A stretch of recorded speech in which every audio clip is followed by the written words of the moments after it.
first tonight, Governor Greg Abbott defending his decision to lift COVID-19 restrictions in the state of Texas. Next Wednesday, all businesses can fully reopen and masks will no longer be required. Governor Abbott spoke to senior reporter Tony Plahetsky just minutes ago. Here's what the governor had to say. Governor, thanks so much for taking the time to join us. Not just Democrats, but at this point, residents across the state of Texas say that getting rid of your mask mandate was done to deflect, to change the subject from the power crisis. I want to ask you what you see as the public health benefit or the benefit at all from removing that mask mandate. Sure. Let me explain the full answer to your question. So you'll know the original strategy was going to be to make this announcement on the last Monday in February. That got delayed because shipments of vaccines got delayed.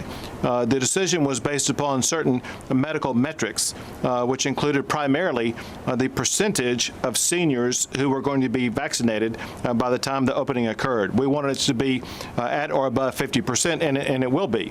But we had to delay the announcement a week in order to make sure that we met that metric. Similarly, and related to that, involves the total number of vaccines that were available across the state. We will be over 7 million vaccine shots by the time the executive order goes into effect.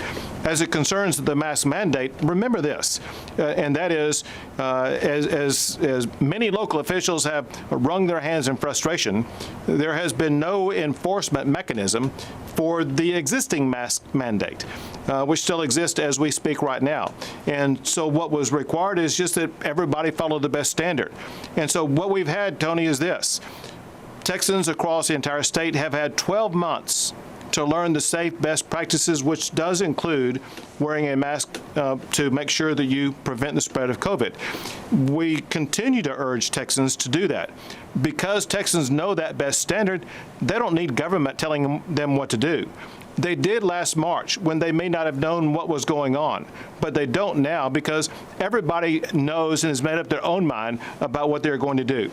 That said, one last point about this, and that is that as you know, every different type of business enterprise and schools, et cetera, they all have the choice about whether or not masks will or will not be required. And we urge everybody to follow the rules. In fact, what I personally urge everybody to do is to continue to follow the safe practices. We want everyone to continue to follow the skills and the practices that you have mastered over the past 6 to 12 months.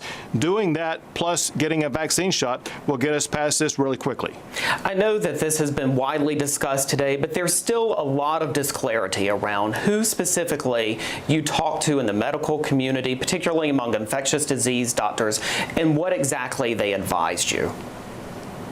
Sure, and I'll be happy to make very clear exactly how the process occurred. As you might imagine, I was working on this issue while also working on the issue of dealing with the storm-based issue, and we had a working team in the governor's office that included the chief of staff, the deputy chief of staff, and Dr. John Zerwas. Dr. John Zerwas is the vice chancellor for the University of Texas Health System, and so he's been one of the advisors the entire way, and those three they were in constant contact, daily contact, with Dr. Hellerstedt, who is the commissioner of the State Department of Health Services, and they would all discuss all of these metrics that I was just talking to you about and saying, well, how does this metric look or how does that data point look, and talk about that as well as other messaging.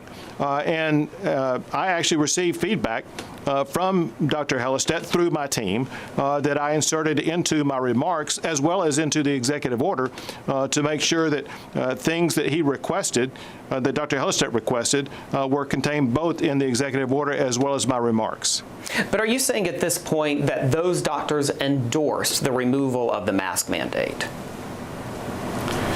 I can tell you that Dr. John Zerwas did, and what I can tell you is that I included in my remarks things that were requested by Dr. Hellerstedt, and that is exactly what I'm telling you right now, and that is that There was a time when maybe a state mandate was necessary. But at this particular time, with Texans having already mastered the skill set of knowing exactly what to do and how to respond about wearing a mask, et cetera, but also, equally importantly, now that we're at a point in time where, for one, we have been able to administer the number of vaccines that we have, but most importantly, we've administered so many vaccines to the senior population. And then what I don't think I mentioned to you earlier, the fact that the hospitalizations and the positivity rate are going the right way. So today we have the lowest number of hospitalizations that we've had since mid-October, and we've had the lowest positivity rate that we've had since mid-October. If those numbers and if those data points were not going in those directions, this would have turned out to be completely different, and the decision would not have been made. Governor, with regard to the blackout, locally here in Travis County, the district attorney has opened a criminal investigation. What is your response to that? Well, I'm not familiar with the criminal investigation. What I do know, of course, is what the legislature is doing, and that is they are getting to the bottom of this, and we have to learn exactly what the cause of this was, and then we need to remedy that cause. And I can assure you this, and everybody watching, and that is we're not going to end this legislative session until we get the results that are needed to make sure this never happens again. Governor, one final question. In a letter to the state today, an independent monitor said a pricing error resulted in $16 billion with a B overcharges for wholesale electricity during the freeze. Are you familiar with this letter that the state received today? I'm not, other than to say this, and that is I am familiar with the fact that there are issues about all the pricing and the charges, and I also am familiar with the fact when talking to Senator and Chairman Kelly Hancock, who's in charge of, he's the chairman of the Business and Commerce Committee in the Texas Senate. They are having hearings today on issues like that concerning the economic effects about the freeze disaster, and so I have no doubt that's one of the issues that they are investigating today. Governor, thank you so much for your time. Thank you for joining us tonight. Sure, thank you.